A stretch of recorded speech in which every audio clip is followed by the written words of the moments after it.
ನಮಸ್ತೆ. ಸರ್ ತಮ್ಮ ಹೆಸರು ಗೊತ್ತಾ? ನನ್ನ ಹೆಸರು ಡಿ.ಕೆ. ರಂಗನಾಥ್ ಅಂತೇಳಿ ಮಾಲಿಂಗಪುರದವರು, ಬಾಗಲಕೋಟೆ ಡಿಸ್ಟಿಕ್. ಸರ್ ನಿಮಗೆ ಹೋಳಿ ಹುಣ್ಣಿ ಹಾಡು ಗೊತ್ತು ಅಂತ ಗೊತ್ತಾಯ್ತು. ಹಾಂ. ಒಂದಿಷ್ಟು ಹಾಡಿ ಸರ್.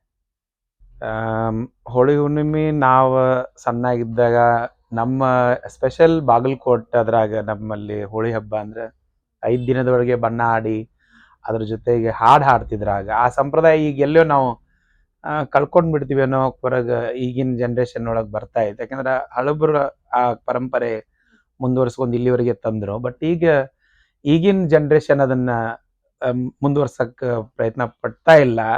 ಎಲ್ಲೋ ನಾವು ಅದನ್ನ ಕಳ್ಕೊಂಡ್ಬಿಡ್ತೀವಿ ಅನ್ನೋ ಹೆದರಿಕೆನೂ ಒಂದ್ ಕಡೆ ಅನಿಸ್ತತಿ. ನಮ್ಮ ಸಂಪ್ರದಾಯ ಎಲ್ಲಿ ಕೇಳ್ತಿದ್ವಿ ಇತ್ತೋ ಇದ್ದಿತ್ತು ಆಗಿತ್ತು ಇದನ್ನ ನಾವು ಸ್ಮರಣೆ ಮಾಡ್ಕೋಬೇಕಾಗುತ್ತೆ ಅನ್ನುವಂತ ಅನಿಸ್ತದೆ. ಅದನ್ನು ಉಳಿಸ್ಬೇಕು ಈಗಿನ ಜನ್ರೇಷನ್. ಅಟ್ಲೀಸ್ಟ್ ಈಗ ಬರೋ ಹುಡುಗರು ಅದು ಭಾಳ ದೊಡ್ಡ ಏನು ಇದನ್ನಲ್ಲ, ಅದನ್ನ ಉಳಿಸ್ಕೊಳ್ಳೋಂಥ ಕೆಲಸ ಮಾಡ್ಬೇಕು. ಅದ್ರಾಗ ಕೆಲವೊಂದಿಷ್ಟು ಹಾಡುಗಳು ಭಾಳ ಸಣ್ಣ ಸಣ್ಣ ತುಣುಕಿದ್ರು ಹಾಡುಗಳು ವ್ಯವಸ್ಥಿತವಾಗಿ ಹಾಡುಗಳನ್ನ ಆಗಿನ ಜನ ಹಾಡ್ಯಾರ. ಅದರಲ್ಲಿ ಒಂದಿಷ್ಟು ಹಾಡನ್ನ ನಿಮ್ಗೆ ಹೇಳ್ತೀನಿ. ಸಿಂಧೂರ ಲಕ್ಷ್ಮಣ ಮಂದಿಗಂಜವನಲ್ಲೋ, ಬಾರಿನ ಬಂದೂಕ ಬಗಲಿಗೋ, ಎಲೆ ಬಾರಿನ ಬಂದೂಕ ಬಗಲಿಗೆ ಹಾಕೊಂಡ ಜಯಂದ ಜೇಲ ಜಿಗದಾನೋ. ಇದು ಈ ತರ ಒಂದಿಷ್ಟು ಹಾಡುಗಳು ಬರ್ತಾರ. ಅದ್ರಾಗ ಕೆಂಪ ಸೀರೆಯನ್ನುಟ್ಟ ಗುಂಪ ನೀರಿಗೆ ಮಾಡಿ ಹಂಪಿ ಹೊಳಿ ಆಗ ಜಳಕವೋ, ಎಲೆ ಹಂಪಿ ಹೊಳಿಯಾಗ ಜಳಕ ಮಾಡಕಿನ್ಯಾರ ಆಕೆ ನನ್ನೂರ ದುರಗವೋ. ಹೋಗುತ್ತ ಹೊಸಕೋಟಿ ಬರುತ್ತ ಬಾಗಲಕೋಟಿ, ಬಂಗಾರದ ಕೋಟಿ ಬಬಲಾದ್ಯೋ, ಎಲೆ ಬಂಗಾರದ ಕೋಟಿ ಬಬಲಾದಿ ಮಠದಾಗ ಸಿಂಗಾರ ಜ್ಞಾನ ಸದಾಶಿವೋ. ಚಂದುಳಕ ಮನ್ನ ನಿನ್ನ ನಿಂದರಸಿ ಸುಡುವಾಗ ತಾಯಿದ್ದ ರೆಸ್ತ ಅಳುವಳು, ಎಲೆ ತಾಯಿದ್ದ ರೆಸ್ತ ಅಳುವಳಕ್ಕ ಮನ್ನ ತಂಗಿದ್ದ ರೆಸ್ತ ಮರಗುವಳು. ಅಚ್ಚ ಮಲ್ಲಿಗೆ ನಾತ ಬಿಚ್ಚಕ್ಯಾದಿಗೆ ನಾತೋ, ಮತ್ಯಾತರ ನಾತ ಮಠದಾಗೋ, ಎಲೆ ಮತ್ಯಾತರ ನಾತ ಮಠದಾಗ ಮಾಲಿಂಗಾರನ ಬಿಚ್ಚಿ ಉಡ ತಾನ ಮಡಿಯನ. ಪಂಡ್ರಾಪುರವ ನೋಡ ಪಗಡಿ ಬಾಜರ ನೋಡ, ತಂದಿ ವಿಠಲನ ಗುಡಿ ನೋಡ, ಎಲೆ ತಂದಿ ವಿಠಲನ ಗುಡಿ ನೋಡ, ಗುಡಿ ಮುಂದ ಚಂದ್ರಭಾಗದ ನದಿ ನೋಡ. ಕೋತಂಬರಿ ಕುಡಿ ಸಣ್ಣೋ, ದೋತರ ದಡಿ ಸಣ್ಣೋ, ನಟ್ಟ ಕಡಿ ಅವನ ನಡ ಸಣ್ಣೋ, ಎಲೆ ನಟ್ಟ ಕಡಿ ಅವನ ನಡ ಸಣ್ಣ ಇರುವಾಗ ಓದು ಸಾಲ್ಯಾಗದನಿ ಸಣ್ಣೋ. ಹಿಂಗ ಒಂದಿಷ್ಟ ಸಾಂಪ್ರದಾಯಿಕವಾಗಿ ಪಾರಂಪರಿಕವಾಗಿ ಹಾಡುಗಳನ್ನ ಅವ್ರ ಹಾಡ್ತಿದ್ರು. ಅಂದ್ರೆ ನಮ್ಮ ವ್ಯವಸ್ಥೆಯಲ್ಲಿ ಇರ್ತಕ್ಕಂಥದ್ದು. ಈಗ ಸಾಲಿ ಅಂದ್ರ ನಾವು ಧ್ವನಿ ಆ ಸಾಲಿ ಒಳಗೆ ಧ್ವನಿ ಇರಂಗಿಲ್ಲ, ಸೈಲೆಂಟ್ ಆಗಿರ್ತತಿ. ಅಲ್ಲಿ ಮಕ್ಕಳ ಪಾಠ ಅದ್ರ ನೋಡ್ಕೊಂಡು ಅವ್ರೊಂದಿಷ್ಟು ಹಾಡುಗಳನ್ನ ಅದೇ ಜಾನಪದ ಅನ್ನೋ ಉದ್ದೇಶ. ಜಾನಪದ ಅಂದ್ರೆ ಏನು, ಜನಪದ ಹಾಡಂದ್ರೆ ಜನಪದ ಅಂದ್ರನೇ ಏನು ಅನ್ನೋದು ನಮ್ಮ ಜನಕ್ಕೆ ಬಹಳಷ್ಟು ಜನಕ್ಕಿಲ್ಲ. ಜನರಿಂದ ಜನರಿಗೆ ಬರ್ತಕ್ಕಂಥ ಜನಪದ ಅದು. ನಮ್ಮ ಅಜ್ಜ ಹಾಡಿಬಿಟ್ಟ, ನಮ್ಮ ಆಯಿ ಹಾಡಿದಳು, ಮೊಮ್ಮಗ ಹಾಡಿದ, ಅದನ್ನ ಅವರ ಮೊಮ್ಮಗ ಹಾಡಿದ, ಹಿಂಗೆ ಪಾರಂಪರಿಕವಾಗಿ ಆಡು ಭಾಷೆನಲ್ಲಿ ವ್ಯವಸ್ಥೆಯಲ್ಲಿ ಹಾಡ್ಕೊಂತ ಬಂದಂತ ಒಂದು ಜನಪದ ಹಾಡಿದ್ರೆ. ಅದರಲ್ಲಿ ಎಷ್ಟೋ ಜನ ಈ ಹಿಂದೂಸ್ತಾನಿ ಕರ್ನಾಟಕ ಇದಕ್ಕೆ ಶಾಸ್ತ್ರೀಯ ಐತಿ, ಸರಿಗಮಪದ ಇದ್ರ ಮೇಲೆನೆ ಹಾಡುಗಳು, ಇದಕ್ಕಿಲ್ಲೇನೋ ಒಂದಿಷ್ಟು ಗೊಂದಲ ಇರ್ಬೋದು. ಬಟ್ ಆದ್ರೂ ಅದರಲ್ಲೂ ಅದರದೇ ಆದ ಸ್ಟೈಲ್ ಇದೆ. ಆಮೇಲೆ ಅದರದೇ ಆದ ಸ್ವರಗಳು, ಅದರದೇ ಆದ ಏರಿಳಿತ, ಅಲ್ಲಿದೆ ಡಿಫ್ರೆಂಟ್ ಸ್ಟೈಲ್ನಾಗ ಅವ್ರು ಹಾಡ್ತಿರ್ತಾರೆ ನಿಮ್ಗೆ. ಈಗ ನಾವು ಈ ಬೀಸುಕಲ್ ಈಗ ಇದನ್ನ ಈಗ ಹೋಳಿ ಹುಣ್ಣಿದ್ ನಿಮ್ಗೆ ಹೇಳಿದೆ, ಇವ್ರು ತಮಗೆ ಎಷ್ಟು ಬೇಕೋ ಅಷ್ಟು ಒಂದ್ 2-3 ನುಡಿನಲ್ಲಿ ಅದ ಸಬ್ಜೆಕ್ಟ್ ಸಬ್ಮಿಟ್ ಮಾಡ್ತಕ್ಕಂಥ ಕೆಲಸ ಅವ್ರು ಮಾಡ್ಕೊಂಡು ಬಂದ್ರು. ಇದ್ರಾಗ ಅವ್ರ ಊರಿನ ದೇವ್ರದ್ದು ಹೇಳಿದ್ರು, ಆಮೇಲೆ ಸ್ಕೂಲ್ದು ಹೇಳ್ತಾರೋ, ಸುತ್ತಮುತ್ತ ಏನಿದೆ ಅದೆಲ್ಲ, ಆಮೇಲೆ ಅವ್ರವ್ರ ಊರಿಂದನ ಹೇಳ್ತಾರ ಅವ್ರು. ನಮ್ದು ಉದಾಹರಣೆ ನಮ್ಮ ಮಾಲಿಂಗ್ಪುರ ಅಂದ್ರೆ ಅದಕ್ಕೆ ಸಂಬಂಧಪಟ್ಟಂಗೆ ಅಲ್ಲೇ ಆಡ್ತಾರ ಅವ್ರು. ಅಲ್ಲಿ ಸದಾಶಿವಂದ ಬಬಲಾದಿ ಮಠದ್ದು ನೀವು ಕೇಳಿದ್ರಿ ಆ ತರ. ಆಮೇಲೆ ಬೇರೆ ಬೇರೆ ಊರುಗಳ ಮೇಲೆ, ಆಮೇಲೆ ಈಗ ಸೌದತ್ತಿ ಎಲ್ಲ ನಮ್ಮ ಭಾಗದ ಅಕ್ಕಿದು ಒಂದಿಷ್ಟು ಹಾಡ್ದವ ಅದ್ರಾಗ, ಅದ್ ಹಾಡ್ತಾರ. ಎಲ್ಲವ್ವ ನಿನ್ನ ಗುಡ್ಡ 12 ಹರದಾರೆ, ನನ್ನುವ ಕಾಲ ಚುಳತಾವ, ಎಲೆ ನನ್ನುವ ಕಾಲ ಚುಳತಾವ, ಎಲ್ಲವ್ವ ಕಳಸ ಕಂಡ ಕಾಯ ಒಡದಿನ. ಅಂದ್ರೆ ನಡ್ಕೊಂಡು ಹೋಗ್ತಿರ್ತಾರೆ ನಮ್ ಜನ. ಆ ನಡ್ಕೊಂಡು ಹೋಗುವಾಗ ಅವ್ರಿಗೆ ಫೀಲ್ ಆಗ್ತದೆ, ನಿನ್ನ ಗುಡಿ ಇನ್ನ ಎಷ್ಟು ದೂರ ಐತೇನವ್ವ, ನನಗೆ ಇಲ್ಲೇ ಕಳಸ್ಕೊಂಡತಿ, ನಾ ಕಾಯಿ ಹೊಡಿತಾರೆ. ಅದನ್ನ ಅವ್ರ ಹಾಡ್ನ್ಯಾಗನ ಅಲ್ಲಿ ತರ್ತಾರ ಅವ್ರು. ಅದು ಎಷ್ಟು ಅದು ಒಂದು ಸಣ್ಣ ಇದ್ರೊಳಗನ ಇಲ್ಲ ಪ್ರೀತಿಯಿಂದ ಅವ್ರ ಒಡನಾಟ ಮಾಡ್ಕೊಂಡು ಆಗ ಹಾಡ್ತಾ ಬಂದ್ರು. ಅವಾಗ ಏನ್ ಮಾಡ್ತಿದ್ರು, ಅವಾಗ ಈಗ ಟಿವಿ ಸಿನಿಮಾ ಮಾಧ್ಯಮಗಳು ಆಗಿನ ಜನಕ್ಕೆ ಇರ್ಲಿಲ್ಲ. ಕೆಲಸ ಮಾಡುವಾಗ ಹೊಲದೊಳಗೆ ರೈತ ಕೆಲಸ ಮಾಡ್ಬೇಕು, ಇನ್ನೇನೋ ಮಾಡ್ಬೇಕು ಅವರು. ಆಗ ಅವ್ರಿಗೆ ಸಮಯ ಹೋಗ್ಬೇಕು. ಆ ಸಮಯ ಹೋಗ್ಬೇಕಾದ್ರೆ ಅವ್ರದೇ ಆದ ಈ ಹಾಡುಗಳನ್ನ ಹಾಡ್ಕೊಂಡು ಆ ಸಮಯನ ಕಳೀತಿದ್ರು, ಕೆಲಸ ಮುಗಿಸ್ತಿದ್ರು ಅವರು.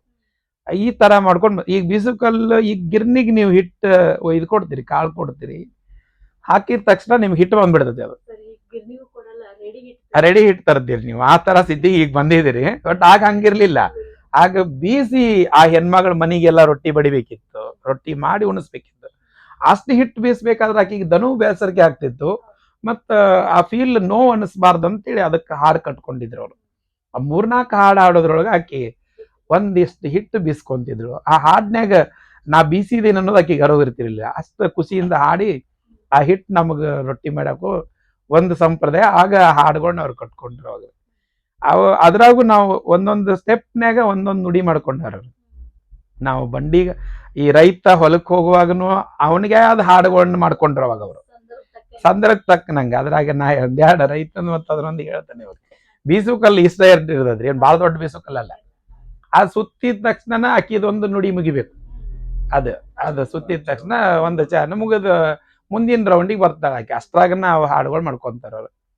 ಅದ್ರಾಗ ಆಕಿ ಹಾಡ್ತಾಳ್ರಿ, ಹಾಸಗಲ್ಲಿನ ಮ್ಯಾಲ ಇಲ್ಗೆ ನಿಂತು ಹೋದ್ರೆ ಅದು ಅಷ್ಟನ್ನ ಅಲ್ಗೆನ ಅಟ್ಟದರದ. ಹಾಸಗಲ್ಲಿನ ಮ್ಯಾಲ ಹಾದ ಹೋದವನ್ಯಾರ, ಪಾದ ಮೂಡ್ಯಾವ ಪರಿ ಪರಿ.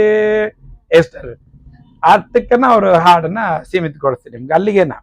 ಅದ ನೀವು ಬಂಡಿ ಎತ್ತಿನ ಬಂಡಿ ದೊಡ್ಡದಲ್ರಿ ಗಾಲಿ, ಅದಕ್ಕೆ ತಕ್ಕನಂಗ ಹಾಡ್ಬೇಕು. ಅವನು ರಾತ್ರಿ ಹೋಗ್ತಿರ್ತಾನೋ ಹೊಲಕ್ಕೆ ಹೋಗ್ತಿರ್ತಾನೋ ಬಂಡಿ ಸಾಗ್ಬೇಕು, ದೊಡ್ಡ ಬಂಡಿ ಗಾಲಿ ಅದು ಸಾಗೋದಕ್ಕೆ ಅದಕ್ಕೆ ತಕ್ಕನಂಗ ಹಾಡ ಅವನ್ನ ಹಾಡ್ಕೊಂಡ್ರ ಅವಾಗ. ಅಲ್ಲಿ ಈಕೆ ಹಾಡಿದಷ್ಟು ಬಂಡಿ ಗಾಲಿಗೆ ಹಾಡಕ್ ಆಗಂಗಿಲ್ಲ, ಬಂಡಿ ಉಳ್ಳಿ ಬರ್ಬೇಕು ಗಾಲಿ. ಅದು ಅದಕ್ಕೆ ಹಾಡ್ತೀನಿ. ಅದಕ್ಕೆ ಅವರು ಅದಕ್ಕಾಗಿ ಹಾಡು ಕಟ್ಕೊಂಡ್ರ ಅವಾಗ. ಕರಿಯತ್ತ ಕಾಳಿಂಗೋ ಬಿಳಿಯತ್ತ ಮಾಲಿಂಗೋ, ಈ ತರ ಅವರು ಅದಕ್ಕೆ ತಕ್ಕನಂಗ ಹಾಡುಗಳನ್ನ ಮಾಡ್ಕೊಂಡ್ ಬಂದ್ರ ಅವಾಗ. ಅದನ್ನ ಜನಪದ ಅಂತ ನಾವು ಹೇಳ್ತೀವಿ. ಪ್ರತಿಯೊಂದನು ಜನಪದಕ್ಕ ಮೂಲ, ಈ ಸಂಗೀತಕ್ಕೆ ಮೂಲನ ಜನಪದ. ಅಲ್ಲಿಂದ ಈ ಪರಂಪರೆ ಉಟ್ಕೊಂಡು ಆಮೇಲೆ ಶಾಸ್ತ್ರೀಯ ಸಂಗೀತ, ಹಾಡು, ಸಿನಿಮಾ, ನಾಟಕ, ರಂಗಮಂದಿರ ಇವೆಲ್ಲ ಅವತ್ ನಡೀತಿರಿ. ಇದು ಕಲಿತಾರ. ಅದು ಕಲಿಸಲಾರ್ದ ಅವ್ರವ್ರ ಪರಂಪರೆಯಿಂದ ನೋಡಿ ಕಲಿತು ಬಾಯಿಂದ ಬಾಯಿಗೆ ಹರಡ್ತಕ್ಕಂತ ಒಂದು ಜನಪದ ಸ್ಟೈಲ್. ಅದ್ರಾಗ ನಾವ್ ಎಲ್ಲೋ ಒಂದಿಷ್ಟು ಅವನ್ನ ಕಳ್ಕೊಂತೀವ ಅನ್ನೋ ಒಂದು ಫೀಲ್ ಆಗ್ತದೆ. ಯಾಕಂದ್ರೆ ಇತ್ತೀಚಿನ ಈಗ ಹೋಗಿ ನೀವು ಗಿರ್ನಿಗೆ ಜೋಳ ಹಾಕಿ ಹಾಡಕ್ ಆಗಂಗಿಲ್ಲ. ಹೆಂಗ ಹಾಡ್ತೀರಿ? ಹಾಡಕ್ ಆಗೋದಿಲ್ಲ. ಒಂದ್ ನುಡಿನ ಏನಂತ ಹಾಡಕ್ ಆಗೋದಿಲ್ಲ. ಅಲ್ಲಿ ಇಂಗ್ಲೀಷ್ ಆಡ್ಬೇಕಾಗತ್ತೆ. ಫಾರಿನರ್ಸ್ ಆಡ್ತಾರಲ್ಲ, ಏನು ಗೊತ್ತಾಗಿಲ್ಲ, ಹಂಗಾಗ್ಬಿಡುತ್ತೆ. ಆ ತರ ಪರಿಸ್ಥಿತಿ ಒಳಗೆ ಬಂದು ಅದನ್ನ ಅವನೊಂದಿಷ್ಟು ಉಳಿಸ್ಕೋಬೇಕು ಈಗಿನ ಜನರೇಷನ್. ನಾವು ಯಾವುದೋ ಕಾರ್ಯಕ್ರಮ ಮಾಡುವಾಗ ಅಥವಾ ಹಬ್ಬ ಹರಿದಿನಕ್ಕೋ ಇನ್ಯಾವುದೋ ಸಂದರ್ಭದಲ್ಲಿ ಆದರೂ ಅಟ್ಲೀಸ್ಟ್ ಅದನ್ನು ನೆನೆಸ್ಕೊಳ್ಳೋಂಥ ಸಂಪ್ರದಾಯ ನಾವು ಉಳಿಸ್ಕೋಬೇಕು ಈಗಿನಂತೆ. ಆಮೇಲೆ ಜನಪದವನ್ನು ಹಾಳು ಮಾಡ್ತಕ್ಕಂಥ ಪರಿಸ್ಥಿತಿ ಈಗ ಕೆಲವು ಜನರೇಷನ್ ಮಾಡ್ತಾರೆ. ಜನಪದ ಅಂತ ಹೇಳಿ ಅಶ್ಲೀಲ ಪದಗಳ ಬಳಸಿ ಹಾಡುವಂತ ಸಂಪ್ರದಾಯ ಮಾಡ್ಕೊಂಡಾರ. ಅದು ಬರಬಾರ್ದು. ನಾ ಈಗ 2-3 ಜನಪದನ್ನ ನಿಮ್ಗೆ ನಾ ಹೇಳಿದೆ, ಅದ್ರಾಗ ಅಲ್ಲೆಲ್ಲೂ ಬರಂಗಿಲ್ಲ. ಕೆಟ್ಟ ಪದಗಳಂತಕ್ಕಂಥದ್ದು ಯಾವುದು ಅಲ್ಲಿ ಬರೋದಿಲ್ಲ. ಜನಪದ ಅನ್ಸಂಗಿಲ್ಲ ಅದು. ಹೌದು, ಹಾಡ್ತಾರೆ. ಹೌದು, ಬಂದದ್ದು ಮೂಲದಿಂದ.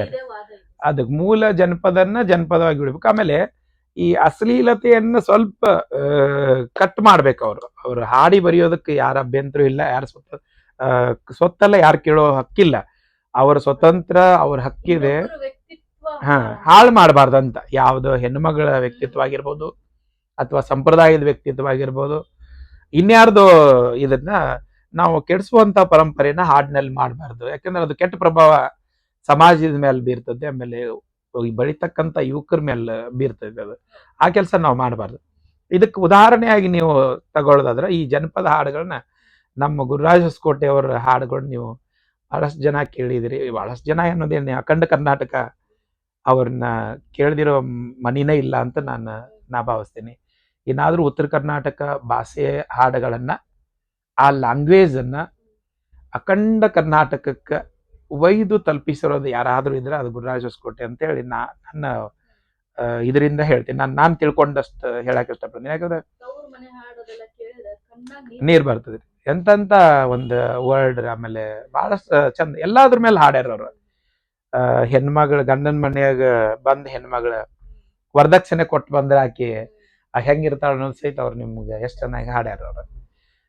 ಆಕಿ ಹೇಳ್ತಾಳ್ರಿ ಅದ್ರಾಗ, ಗಂಡನ ಮನೆಯಾಗ ನಾನು ಕುತ್ಕೊಂಡ ತಿನ್ನಾಕಿ, ನಾ ಹೇಳಿದ ಮಾತ ನಡೆಸಾಕಿ, ನಾ ಹೇಳಿದ ಮಾತ ನಡೆಸಾಕಿ, ನನ್ನ ಮನಸ್ಸಿಗೆ ಬಂದಂಗ ಇರುವಾಕಿ, ಗಂಡನ ಮನೆಯಾಗ ನಾನು ಕುತ್ಕೊಂಡ ತಿನ್ನಾಕಿ, ಮುಂಜಾನ 8ಕ್ಕ ಏಳಕ್ಕಿ, ಹಾಸಿಗ್ಯಾಗ ಚಾನ ಕೇಳಕಿ, ನೆಸ್ಕಿನ 8ಕ್ಕ ಏಳಕ್ಕಿ, ಹಾಸಿಗ್ಯಾಗ ನಾಚ ಕೇಳಕಿ, ಅದ್ರೊಳಗ ಯಾರ ಎಬ್ಸಕ್ಕ ಬಂದರ, ಅದ್ರೊಳಗ ಯಾರ ಎಬ್ಸಕ್ಕ ಬಂದರ ಎದ್ದೊಂದ ಗಡ್ಡಿಗೆ ಇಡಕ್ಕಿ, ಗಂಡನ ಮನೆಯಾಗ ನಾನು ಕುತ್ಕೊಂಡ ತಿನ್ನಾಕಿ. ಎಷ್ಟು ಚಂದ ಹಾಡುಗಳು. ಅದು ಎಲ್ಲಿ ಅದ ಅಕ್ಕಿ ಬಂದಕ್ಕೆ ಆ ತರ ಬಂದಿರ್ತಾಳ್ರಿ ಅವಾಗ. ಅದನ್ನ ಅವ್ರು ಎಷ್ಟು ಚಂದ ಬರ್ದಾರ್ರಿ. ಅಂತ ಹಾಡುಗಳನ್ನ ಈಗ ಬರ್ತಕ್ಕಂಥ ಹುಡುಗರು ಬರೀರಿ ಅಂತ ನಾ ಹೇಳ್ತೇನೆ ಅವ್ರಿಗೆ. ಸುಮ್ಮನೆ ಏನೇನೋ ಹಾಡ್ಬೇಡ್ರಿ. ಹಾಡನ್ನ ಕೆಡಿಸ್ಬೇಡ್ರಿ. ತೂಕ ಇರ್ಬೇಕ್ರಿ ಅದ್ರಾಗ. ಇವತ್ತಿಗೂ ಅವರಿಗೆ ಅವರು 80ರ ನೇರ್ದಾರನ್ರಿ. ಇವತ್ತು ಬಿಡುವಿಲ್ಲದ ಕಾರ್ಯಕ್ರಮ ಮಾಡ್ತಾರ ಅವರು. ಬಾಗಲಕೋಟೆ ಡಿಸ್ಟಿಕ್ನವ್ರು, ಅವರು ಉತ್ತರ ಕರ್ನಾಟಕದವ್ರು. ಆದ್ರ ಅಖಂಡತೆಯನ್ನ ಮೆಚ್ಚಿಸ್ಯಾರ ಅವರು. ಇಡೀ ಕರ್ನಾಟಕನ ಮುಟ್ಟಿದ್ರು ಅವರು. ಗುಂಡ್ಲಿಪೇಟೆಯಿಂದ ಬೀದರ್ವರೆಗೆ ಎಲ್ಲ ಊರುಗಳನ್ನ ಮುಟ್ಟಿಸ್ಬಿಟ್ಟಾರ. ಆ ತರ ಜನಪದ ಬೆಳೆಸುವಂತ ಕೆಲಸ ಮುಂದಿನ ಜನರೇಷನ್ ಮಾಡ್ಲಿ ಅಂತೇಳಿ ನಾನು ಈ ನಮ್ಮ ಜನರ ಹತ್ರ ಕೇಳ್ತೇನೆ ರೀ. ಉತ್ತರ ಕರ್ನಾಟಕದ ಜನರ ಹತ್ರ ಬಹಳಷ್ಟು ಜನ ಕಲಾವಿದರು ಅಲ್ಲಿ ಬರ್ತಾರೆ. ಮೊದಲುದಾರು ಈಗೂ ಕಲಾವಿದರಿಗೆ ಏನು ಕೊರತೆ ಇಲ್ಲ ನಮ್ಮ ಭಾಗದಲ್ಲಿ. ಅದು ಕಲಾವಿದರ ನಾಡು, ಕಲಾವಿದರ ಬೀಡ್ನ ಎಷ್ಟೋ ಸಲ ಹೇಳ್ತಿರ್ತೇನೆ ಕನ್ನಡ ಭವನದಲ್ಲಿ. ನಿಮ್ಗೇನಾರು ಗೋಣಿ ಚೀಲಗಳಂತ ಇದ್ರ ಒಂದು ಗಾಡಿ ಒಳಗೆ ಹಾಕೊಂಡು ಹೋಗಿ ಎಷ್ಟು ಬೇಕು ಅಷ್ಟು ತುಂಬ್ಕೊಂಬರ್ರಿ ಅಂತ ಹೇಳಿ. ಆ ಕಲಾ ಸಂಪತ್ತು ನಿಮ್ಗ ಎಷ್ಟು ಬೇಕು ಅಷ್ಟು ಆ ಚೀಲದೊಳಗೆ ತುಂಬ್ಕೊಂಬರ್ರಿ, ನಿಮ್ಗೆ ಅಷ್ಟು ಇನ್ನೂ ತುಂಬಾಕ ಉಳಿತೈತಿ. ಅಷ್ಟು ಕಲಾ ಸಂಪತ್ತು ಆ ಭಾಗದೊಳಗೆ ಸಿಗ್ತತಿ.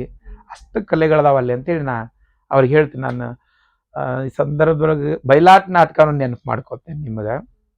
ನಾವು ಕೃಷ್ಣ ಪಾರಿಜಾತ ಒಂದು ನೋಡ್ತೀವಿ. ಅದ್ರ ಜೊತೆಗೆ ನಮ್ಮಲ್ಲಿ ಬಯಲಾಟ ನಾಟಕಗಳಂತ ಸುಮಾರು ನಾಟಕಗಳು ಬರ್ತೀವಿ. ಹೇಮರೆಡ್ಡಿ ಮಲ್ಲಮ್ಮ ಆಗಿರ್ಬೋದು, ಸಂಗ್ಯಾಬಾಳೆ, 3 ದಿನದ ಸಂತೆ, ಆಮೇಲೆ ರೇಣುಕಾ ಮಹಾತ್ಮೆ, ಇನ್ನೂ ಹಲವಾರು ಸಿದ್ದೇಶ್ವರ ನಾಟಕಗಳು, ಏನೇನೋ ಒಂದಿಷ್ಟು ಅವರವ್ರ ಅಲ್ಲಿಗೆ ಆಗಿನ ಕಾಲಕ್ಕೆ ಕಂಪ್ನಿ ಕಟ್ಟಿ ಆಡಿದ್ರು. ನಾವು ಸಾಮಾಜಿಕ ನಾಟಕ ಬೇರೆ, ಬಯಲಾಟ ಬೇರೆ. ಬಯಲಾಟ ನಾಟಕಗಳು 100 ನಾಟಕ ಕಂಪ್ನಿಗಳು ನಮ್ಮಲ್ಲಿ ಇತ್ತು. ಈಗಲೂ ಕೆಲವೊಂದಿಷ್ಟು ಉಳ್ಕೊಂಡವ್ರೆ, ಅಲ್ಲಿ ಇಲ್ಲೇ ಒಂದಿಷ್ಟು ಉಳ್ದಾವ. ಅದ್ರೊಳಗೆ ಶ್ರೀಕೃಷ್ಣ ಪಾರಿಜಾತ ಅಂತೂ ತನ್ನದೇ ಆದ ಅಸ್ತಿತ್ವ ಇದೆ. ಅದು ತನ್ನ ಇದನ್ನ ಬಿಟ್ಟುಕೊಡ್ಲಾರ್ದು ಅದು ಉಳಿಸ್ಕೊಂಡೈತಿ. ಕೆಲವು ನಾಟಕಗಳು ಅಲ್ಲೆಲ್ಲೇ ಮರ್ಜ್ ಆಗ್ತಾ ಇದಾರೆ. ಅಣ್ಣ ತಂಗಿ ಇನ್ನೊಂದು ನಾಟಕಗಳಿದ್ದು ಬಯಲಾಟಗಳು. ಅದಕ್ಕೆ ನಾವು ಉದಾಹರಣೆಗೆ ಜಮಖಂಡಿ ಒಳಗೆ ಒಂದು ಗಿಡ ಇತ್ತು, ಒಂದು ಆಲದ ಮರ ಹಿಂದಕ್ಕೆ, ಅದು ಬಸ್ ಸ್ಟ್ಯಾಂಡ್ ಎದುರುಗಡೆ ಒಂದು ಗಿಡ ಇತ್ತು. ಆ ಗಿಡದ ಫೋಟೋ ನಮಗೆ ಈಗಲೂ ಒಬ್ಬರ ಹತ್ರ ಸಿಗ್ತದೆ ಮೇಡಮ್. ನಿಮ್ಗೆ ಅದು ವಿಶ್ವನಾಥ್ ಅಂತ ಹೇಳಿ ಒಬ್ರು ಜಮಖಂಡಿಯಾಗ ಆರ್ಟಿಸ್ಟ್ ಇದಾರೆ. ಅವ್ರ ಹತ್ರ ಹೋದ್ರೆ ಅದ್ರದ್ದೊಂದು ಫೋಟೋಗ್ರಫಿ ಐತೆ ಅವ್ರ ಹತ್ರ. ಅವ್ರು ಅವಾಗ ಫೋಟೋಸ್ ತೆಗ್ದಿಟ್ಟಾರೆ. ಆ ಆಲದ ಮರದ ತುಂಬಾ ನಿಮಗೆ ಎಲಿ ಸಿಗ್ತಿರ್ಲಿಲ್ಲ, ನಾಟಕದ ಬೋರ್ಡ್ ಸಿಗ್ತಿದ್ದು. ಅದ್ರ ತುಂಬಾ ಎಲ್ಲ ಬೋರ್ಡ್ ಅದಾವ್ರಿ. ಒಂದೊಂದು ಫೂಟ್ 2 ಫೂಟಿನ ಸಣ್ಣ ಸಣ್ಣ ನಾಟಕ ಕಂಪನಿ ಬೋರ್ಡ್ಗಳದಾವ. ಅಷ್ಟು ಬಯಲಾಟಗಳು ಅಲ್ಲಿ ಅವಾಗಿತ್ತು. ಈಗ ಅವೆಲ್ಲ ಒಂದಿಷ್ಟು ಅಲ್ಲೆಲ್ಲೇ ಸ್ಟಾಪ್, ಅಂದ್ರೆ ಅವು ಕ್ಲೋಸ್. ಹೌದು, 100% ನೀವು ಬಯಲಾಟದ ತವ್ರ ಮನೆ ಅದು, ಅದ್ರ ಬಗ್ಗೆ ಏನ್ ಮಾತಾಡೋಷ್ಟಿಲ್ಲ. ಎಲ್ಲ ಸರೌಂಡಿಂಗ್ ರೀ, ಪೀಳಿಗೆ ಆಗಿರ್ಬೋದು, ನೀವು ಜಮಖಂಡಿ, ಮಾಲಿಂಗ್ಪುರ್, ಲೋಕಾಪುರ್, ಬನಟ್ಟಿ, ಇವೇನ್ ಬಾಗಲಕೋಟ್ ಡಿಸ್ಟ್ರಿಕ್ಟ್ನಾಗ ಬರ್ತಕ್ಕಂಥ ಊರುಗಳು. ಇಲ್ಲಿ ನಿಮ್ಗೆ ರಂಗಭೂಮಿ ಕಲಾವಿದರು ಹೆಚ್ಚು ನಿಮಗೆ ಸಿಗ್ತಾರಲ್ಲಿ. ಅದ್ರಾಗೂ ಮಹಿಳೆಯರು ಹೈಯೆಸ್ಟ್ ಆ ರಂಗಭೂಮಿಯನ್ನ ಬೆಳೆಸ್ಯಾರಲ್ಲಿ. ಅವ್ರ ಬಗ್ಗೆ ಬಹಳ ಒಂದು ಅತ್ಯಂತ ಗೌರವದಿಂದ ಹೇಳಬೇಕು ಜನ. ಆಗ ಆ ಕಾಲಕ್ಕೆ ಉಳಿಸ್ಯಾರ ಅವ್ರ ಅದನ್ನ, ರಂಗಭೂಮಿನ, ಮಹಿಳೆಯರನ್ನ ಉಳಿಸ್ಕೊಂಡ್ ಬಂದಾರಲ್ಲಿ. ಆಮೇಲೆ ಅದಕ್ಕೆ ಪೂರ್ವದಲ್ಲಿ ಮತ್ತೆ ಮಹಿಳೆಯರ ಜೊತೆಗೆ ಮಹಿಳೆಯರ ಜೊತೆ ಮಹಿಳಾ ಪಾತ್ರ ಮಾಡಿದಂತ ಕಲಾವಿದರಿದ್ದಾರೆ. ಆಮೇಲೆ ಗಂಡಸರ ಮಹಿಳಾ ಪಾತ್ರಗಳು ಮಾಡಿರ್ತಕ್ಕಂಥ ಬಹಳಷ್ಟು ಕಲಾವಿದರಿದ್ದಾರೆ. ಅಪ್ಪಾಲಾಲ್ ನದಾಫ್ ಜಮಖಂಡಿ ಅವರಾಗಿರ್ಬೋದು, ಈಗ ಪಂಡಿತ್ ಬಡ್ಗೇರ್, ಇನ್ನೂ ಬಹಳಷ್ಟು ಜನ ಅದಾರ್ರಿ. ಇನ್ನು ಸುಮಾರು ಜನ ಕಲಾವಿದರು ಮಹಿಳೆ ಪಾತ್ರಗಳಿಗೆ ಜೀವ ಕೊಟ್ಕೊಂಡು ಮಹಿಳಾ ಕ್ಯಾರೆಕ್ಟರ್ ಮಾಡ್ಕೊಂಡು ಬಂದವ್ರದಾರ. ಆ ಪರಂಪರೆ ನಮ್ಮಲ್ಲಿ ಉಳಿಬೇಕು, ಅದನ್ನೆಲ್ಲ ಉಳಿಸ್ರಿ ಅಂತ ಹೇಳಿ ನಾನು ಕಳಕಳಿಯಿಂದ ಜನಕ್ಕೆ ಕೇಳ್ತೀನಿ, ಉತ್ತರ ಕರ್ನಾಟಕ ಜನಕ್ಕೆ ಕೇಳ್ತೀನಿ. ಅದು ನಿಮ್ಮ ಭಾಗದ ಆಸ್ತಿ, ಆ ಸಂಪತ್ತು. ಚೌಡ್ಕಿ ಹಾಡುಗಳನ್ನ ಹಾಡ್ತಿದ್ರು ಅವಾಗ, ಬಹಳ ಚಂದ ಚೌಡ್ಕಿ ಹಾಡ್ರದ. ಅದನ್ನ ಇವತ್ತು ಅಲ್ಲೆಲ್ಲೇ ಉಳ್ಕೊಂಡಿದೆ, ಅದು ಉಳಿದಿದೆ, ಏನು ಹೋಗಿಲ್ಲ ಅಂತಲ್ಲ. ಗೀಗಿ ಪದ ಹಾಡುಗಳ್ರ ಹಂತಿ ಪದ ಅದ. ಇವು ಮಾಮೂಲಿ ಅವ್ರ ರೈತರ ತಮ್ಮ ಇದ್ರೊಳಗೆ ವ್ಯವಸ್ಥಿತವಾಗಿ ಹಾಡ್ಕೊಂಡು ಬರ್ತಿದ್ರು. ಅವು ಈಗೂ ಹಳಿ ಕಾಲದ ಜನರ ಹತ್ರ ಮಾತ್ರ ಸಿಗ್ತದೆ. ಈ ಹೋಳಿ ಹುಣ್ಣಿಮೆ ಹಾಡ ನಿಮ್ಗೆ ಆಗ್ಲೇ ಹಾಡ್ದೇನ ಎಷ್ಟೋ ಹುಡುಗರಿಗೆ ಅದ್ರ ಅರಿವಿಲ್ಲ, ಅದು ಹಾಡಕ್ಕೂ ಅವ್ರಿಗೆ ಬರಂಗಿಲ್ಲ. ಬಹಳ ಸಾರಾಂಶವಾಗಿ ಅವ್ರು ಹಾಡ್ಕೊಂಡು ಹೋಗ್ಯಾರ, ಸಣ್ಣ ಸಣ್ಣ ಹಾಡುಗಳು. ಅಲ್ಲಿ ಅಪೋಸಿಷನ್ ಬರೋದ್ರಲ್ಲಿ ಹಾಡಿಗೆ. ಈಗ ನಾವೊಂದು ಹಾಡು ಹಾಡಿದ ತಕ್ಷಣ ಅದನ್ನ ಬಿಟ್ಟ ತಕ್ಷಣ ಅವ್ರು ಹಾಡ್ತಾರೆ. ಅವ್ರಾದ್ಮೇಲೆ ಅದಕ್ಕೆ ಪರ್ಯಾಯವಾಗೇನೆ ಇವ್ರು ಹಾಡ್ಬೇಕು. ಜುಗಲ್ಬಂದಿ ತರ ಹೋಗುತ್ತದು. ಆ ತರ ಜುಗಲ್ಬಂದಿ ಈಗ ನೋಡೋದು ಬಹಳ ಕಷ್ಟ ಅನಿಸ್ತದ್ರಿ. ಅದನ್ನ ಈಗಿನ ಹುಡುಗರು ಒಂದಿಷ್ಟು ಯುವ ಪೀಳಿಗೆ ಅದನ್ನ ಹವ್ಯಾಸಿಯಾಗಿ ತಗೊಳ್ಳಿ ಅಂತ ತಮ್ಮ ಅವರೆಲ್ಲ ಜೀವನ ಅಂತ ಮಾಡ್ಕೊಂಡು ಹೋಗ್ಬಿಟ್ಟಾರ ಅದರ. ನೀವು ಅದನ್ನ ಎಲ್ಲೋ ಒಂದು ಹಾಬಿ ಆಗಿ ಇಟ್ಕೊಳ್ರಿ. ವರ್ಷಕ್ಕೊಂದ್ಸಲ, ದಿನ ಹಾಡೋದೇನ್ ಬೇಡ, ವರ್ಷಕ್ಕೊಂದ್ಸಲ ಹಬ್ಬ ಮಾಡುವಾಗ ಎಲ್ಲೋ ನೆನಪು ಮಾಡ್ಕೊಂಡಾಗ ಅದನ್ನ ಒಂದಿಷ್ಟು ಈ ಜನರೇಷನ್ ಮುಗಿದು ಹೋಗೋದ್ರೊಳಗ, ಹಳೆ ಜನರೇಷನ್ ಮುಗಿದು ಹೋಗೋದ್ರೊಳಗ ಅವ್ರ ಹತ್ರ ಅದನ್ನ ಸಂಗ್ರಹ ಮಾಡ್ಕೊಂಡು ನೀವು ಅದನ್ನ ಉಳಿಸ್ಕೊಳ್ಳೋಂಥ ಕೆಲಸ ಮಾಡ್ರಿ ಅಂತೇಳಿ ನಾ ಹೇಳಕ್ ಇಷ್ಟಪಡ್ತೇನೆ. Okay sir, thank you so much. ನಮಸ್ತೆ.